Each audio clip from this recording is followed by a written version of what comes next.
বালকদের ক্রিকেটের আজকের ফাইনাল ম্যাচ মিরপুর শেরে বাংলা জাতীয় cricket stadium home of cricket থেকে সবাইকে আমন্ত্রণ জানাচ্ছি। ফাইনাল ম্যাচে টিম রাজশাহী টিম রংপুরের মুখোমুখি হচ্ছে। আমাদের সঙ্গে আছেন রাজশাহীর ক্যাপ্টেন সাদিদ এবং রংপুরের ক্যাপ্টেন সাকিব, এছাড়া দুজন আম্পায়ারও আমাদের সঙ্গে আছেন। আমরা সরাসরি টসটাতে চলে যাব। কার কাছে কয়েনটা আছে, কয়েনটা ফ্লিপ করার জন্য অনুরোধ করব। সাদিদ কয়েনটা ফ্লিপ করবেন। হেড কল করেছেন, হেড। রংপুরের ক্যাপ্টেন টসে জিতেছেন। ক্যাপ্টেন টস জিতেছেন, কি করার সিদ্ধান্ত নিচ্ছেন? বল ফার্স্ট। কি মনে হচ্ছে আগে ব্যাটিং করতে হবে আপনাদেরকে, কতখানি কনফিডেন্ট? জি, আমরা টসে জিতলে ব্যাটিংয়ে নিতাম, তবে আমরা চেষ্টা করব যত বড় স্কোর টার্গেট দেওয়া যায় তত আমাদের বোলারদের জন্য সুবিধা, এটুকুই। টসে রংপুরের ক্যাপ্টেন তারা আসলে টস জিতেছে এবং বোলিং করার সিদ্ধান্ত নিয়েছে এই ফাইনালের মঞ্চে। প্লেইং 11টা আমরা চোখের সামনে দেখতে পাচ্ছি এই মুহূর্তে।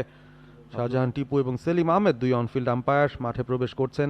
একেএস অর্জন করলো গিনেস ওয়ার্ল্ড রেকর্ডস। একেএস এবং শক্তিশালী প্রতিপক্ষ অনেক দলকে হারিয়ে তারা কিন্তু এসছে এই মঞ্চে। তাদের দলের মূল প্লেয়ারই তাদের ক্যাপ্টেন সাকিব, রাহাত আমিন। প্রথম স্ট্রাইকটা তিনি নেবেন, মাহফুজুর রহমান। অন্যদিকে সারাফাত সাদিদ প্রথম বল টেনে মেরেছেন। মিডনের ফিল্ডার অনেকটুকু পেছনে ছুটে গিয়ে বলটাকে রাখতে পেরেছেন বাউন্ডারি সীমানার ভেতরেই। একাধিক রান আসবে, তবে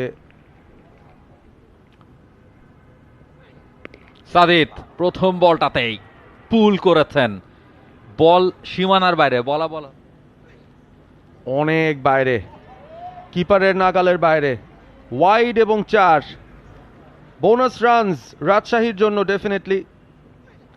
আবারও শর্ট বল টেনে পুল করে দিয়েছেন, বলটাকে খুঁজতে হবে। এই বলগুলো খেলতে ব্যাটাররা হিমশিম খান। আরও একবার অফ স্টাম্পের বাইরে, এবারে অবশ্য টাইমিংটা ভালো হয়নি, তবে তারপরও ডানহাতি অফ স্পিন শর্ট বল দিয়ে শুরু করেছেন, কাভার দিয়ে ড্রাইভটা, টাইমিং খুবই ভালো, চেস করেও লাভ হবে না। 4টা রান। আম্পায়ার আসছেন, এবারে কাটটা খেলেছেন, তবে ওভার দ্য টপ ইনার সার্কেলের উপর দিয়ে বল চলে যাচ্ছে আরো একবার সীমানার বাইরে। নতুন ওভারের প্রথম বল, সাদিদ আবারও ব্যাট চালিয়েছেন, খাপ খোলা তলোয়ারের মতো ওয়ান বাউন্সে বল চলে গেল সীমানার বাইরে। দুর্দান্ত একটা চারের মার। কিছু সুবিধাও থাকে অসুবিধাও থাকে। ওভারের পরের বল সাদিদ হাঁকিয়ে দিয়েছেন, বল হাওয়ায় ভেসে চলে গেল ওই লং অফ সীমানার উপর দিয়ে সীমানার বাইরে।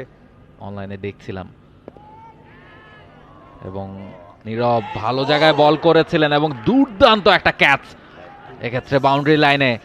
ওখানে ফিল্ডার ক্যাচটা ধরেছেন, মনে হচ্ছিল যে তিনি বাউন্ডারি থেকে বেরিয়ে যাবেন কিনা শেষ মুহূর্তে, কিন্তু না, নিজের ব্যালেন্সটা দেখেছেন, তিনি চোখ রাখছিলেন বাউন্ডারি লাইনটা কোথায়, এক হাতে তিনি ক্যাচটা ধরেছেন। This is the catch of the tournament. Absolutely well said. 11 বল থেকে 12 রান করে আউট হয়ে যাচ্ছেন রাহাত। ফ্লাইং স্টার্ট আজকের মতোই। এবারে হাঁটু গেড়ে লং অনের উপর দিয়ে খেলেছিলেন, ফিল্ডার সীমানার বাইরে, লেন্থটা একটু পেছনের দিকে টানবেন কিনা। ভালো শট, হোয়াট আ সুইপ, হাওয়ায় ভাসিয়ে সুইপটা খেলেছিলেন সাদিদ। ভালো জায়গায় বল করেছেন, পুরোপুরি টাইমিং যে হয়েছে সেটা বলা যাবে না, খুব ভালো হয়েছিল সেটা বলা যাবে না। এবারে কিন্তু কাভারের উপর দিয়ে খেলেছেন, বিশাল একটা 6। সেই হিসেবে তিনি আছেন স্ট্রাইকে। ফারহান নতুন ওভারে প্রথম বল করলেন, শর্ট অফ লেন্থ সোজা চালিয়েছেন, স্ট্রেইট লং অফের মাথার উপর দিয়ে বল সীমানার বাইরে। এই বোঝাপড়াটা নিয়ে ব্যাটিং করছেন, এবারে পুল করে দিয়েছেন কাউ কর্নার দিয়ে, বল সীমানার বাইরে, বিশাল 6। সেই জায়গা থেকে কিন্তু ছক্কাগুলো আসছে, যে এই বলগুলো কিন্তু খেলা খুব সহজ নয়। ও পিছলে গেছেন, unfortunate, very unlucky, run out হয়ে যাবেন তাসবি। এবং এর চেয়ে খারাপ ভাগ্য আর কি হতে পারে, আপনি মাঝপথে গিয়ে পিছলে গেলেন। একেবারে ব্যাড লাক, তবে এটা অন্যদিকে সাদিদ, তিনি কিন্তু তার ক্রিজ থেকে সেভাবে বের হননি। 14 বল থেকে 31 রান করে ফিরছেন তিনি। এই জায়গা থেকে রাজশাহী লফটেড চালিয়ে দিয়েছেন, বল সরাসরি সীমানার ওপারে, সাদিদের ব্যাট থেকে আরো একটা ছক্কা। এইও ভালো জায়গায় বল করেছেন, মিস ফিল্ডিং আনফরচুনেটলি। বলটা আসলে আটকে ফেলা উচিত ছিল শর্ট থার্ডের ফিল্ডারটা। আবারও চালিয়ে দিয়েছেন, ওয়ান বাউন্সে ফিল্ডারের কাছে গেছে, পুরোপুরি শটের নিয়ন্ত্রণে না থাকলেও 18 বল থেকে তার 50টা তুলে নেবেন সাদিদ। আরও একটা 50, নতুন 20, স্পোর্টস 2026-এর সেমিফাইনালেও 50 পেয়েছিলেন, রেকর্ড 50 ছিল সেটা 11 বল থেকে 50, আজকে করলেন 18 বল থেকে 50। ওভারে পুল করে দিয়েছেন সাদিদ, এবং সাদিদ যখন পুল করেন তখন ফলাফল কি হয় সেটা নতুন কোনো ঘটনা নয়, আরও একটা 6। নিয়ন্ত্রণটা বেশ ভালো রয়েছে, আবারও অনেকটা শেইন ওয়ার্ন ধরনের বোলিং অ্যাকশন, আউট হয়ে যাবেন। লং অনে ফিল্ডার দাঁড়িয়েছিলেন, ক্যাচটা ধরলেন, হয়েছিল তার জন্য ঝোলানো ডেলিভারি, ভেবেছিলেন টেনে শটটা খেলবেন, লং অনের ওপর দিয়ে ছক্কা হাঁকাবেন, সেটা কিন্তু হয়নি, ফ্ল্যাট ব্যাট করেছেন, তবে সরাসরি 6 বল থেকে 3 শাহিনের হাতে ধরা পড়েছেন। তামজিদ আলী নতুন ব্যাটার, নিশ্চয়ই প্রেশার তৈরি করেছে। আরও একবার অফ স্ট্যাম্পের বাইরে, হাওয়ায় ভাসছে, 1 বাউন্সে বল সীমানার বাইরে। এবারে ভালো জায়গায়, তবে উইকেট কিপার বলটাকে মিস করেছেন। আরও একবার আনফরচুনেট বোলারের জন্য। আছেন পরে দ্বিতীয় বল লেগ কাটার ধরনের, লফটেড খেলেছেন ইনার সার্কেলের ওপর দিয়ে, বাউন্ডারি হিটিং বল পাবেন। পরের বল এবারে চালিয়ে দিয়েছেন, এই বলটার জন্যই অপেক্ষা করছিলেন তিনি, ছক্কার। লাস্ট বল আরও একবার লেগে টেনে খেলেছেন, বল সীমানার বাইরে, 6টা রান। 10 ওভারের খেলাটা শেষ হলো 74 রান করে, অপরাজিত থেকে মাঠ থেকে বের হচ্ছেন এই মুহূর্তে সাদিদ। খুবই টাফ হবে রংপুরের জন্য, রাজশাহী ব্যাটিং কার্ড, আবারও সাদিদ। রংপুর তাদের 5 জন বোলার, পরীক্ষিত বোলার, সবাই বল করেছেন, তবে 60 বল থেকে 135 রান দরকার রংপুরের এই ম্যাচটা জিততে হলো, এবং নতুন কুড়ি স্পোর্টস 2026-এর নতুন করে স্পোর্টসের ক্রিকেট ডিসিপ্লিনের খেলা, আজকে ফাইনাল ডে। মোহাম্মদ শামীম বলটা তিনিই করতে এসেছেন, প্রথম বলে আবেদন, আউট হয়ে গেছেন সাকিব, তার উইকেটটাই প্রথম বলে পড়লো, বোলিংটা করলেন শামীম। স্পিনারকে নিয়ে অনেক আলোচনা হচ্ছে, অনেক কথা হচ্ছে সোশ্যাল মিডিয়ায়, রীতিমতো ভাইরাল হয়ে গেছেন তিনি, অবাক করেছে সবাইকে এবং অবাক করেছে আব্দুল কাইয়ুম সাকিবকেও। এই বয়সে এসে একজন মিস্ট্রি স্পিনার, ক্যারাম বল এক্সপার্ট, এটা কিন্তু পাওয়াটা একটা অন্যরকম ব্যাপার। এই বলটাকে অবশ্য পাঠিয়ে দিয়েছেন সীমানার বাইরে, ধরনের নাটক কিন্তু চলছে এই ম্যাচে। এবারে চালিয়ে দিয়েছেন, বল কোথায়, বল যাচ্ছে সীমানার দিকে, এবং শেষমেশ 4 হয়ে গেল। আবারও ভালো জায়গায় কুইক একটা সিঙ্গেল নেওয়ার চেষ্টা, রান আউট হয়ে যাবেন। এক্স্যাক্টলি, বলে বাধ্য হয়ে সিঙ্গেলটা নিতে হচ্ছিল দুই ব্যাটারকে, এবং রান আউটটা হয়ে গেলেন। একেবারে ফিল্ডারের কাছে গিয়েছিল বলটা, ভালো একটা থ্রো, উইকেট কিপারের জন্য একেবারেই সহজ কাজ। এগিয়ে গেছে মাহফুজুর রহমান, তিনি ফিরছেন 8 বল থেকে 10 রান করে। বলটা লুকিয়ে রওনা দিয়েছেন, এবারে রিভার্সে গেলেন এবং সফলও হলেন।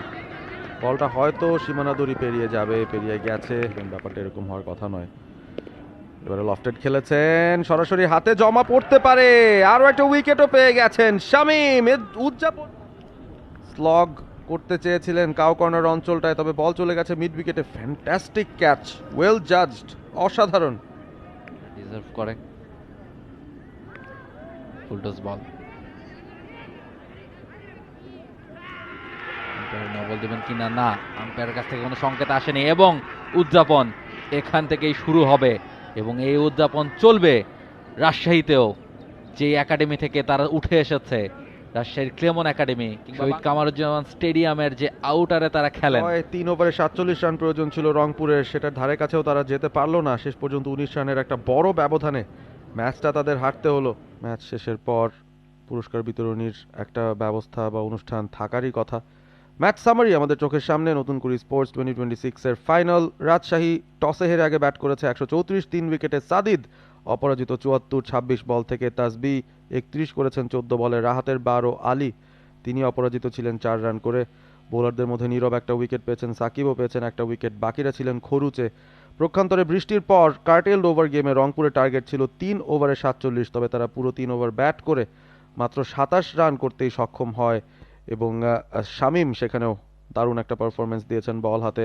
রাজশাহীর জন্য 16 রান খরচ করে 2টো উইকেট আদায় করে নিয়েছেন, এবং দিব্য তিনি 8টা রান দিয়ে কোনো উইকেট না পেলেও একটা ওভার খুব ইকোনমিক্যাল করতে সক্ষম হলেন। 19 রানের জয় পেয়েছে রাজশাহী, এবং তারা চ্যাম্পিয়ন হলো নতুন কুড়ি sports 2026-এর। For more updates, subscribe to our YouTube channel and click on the bell icon. Follow us on Facebook and Instagram. Download T-Sports app to enjoy exciting games and highlights. Visit tsports.com.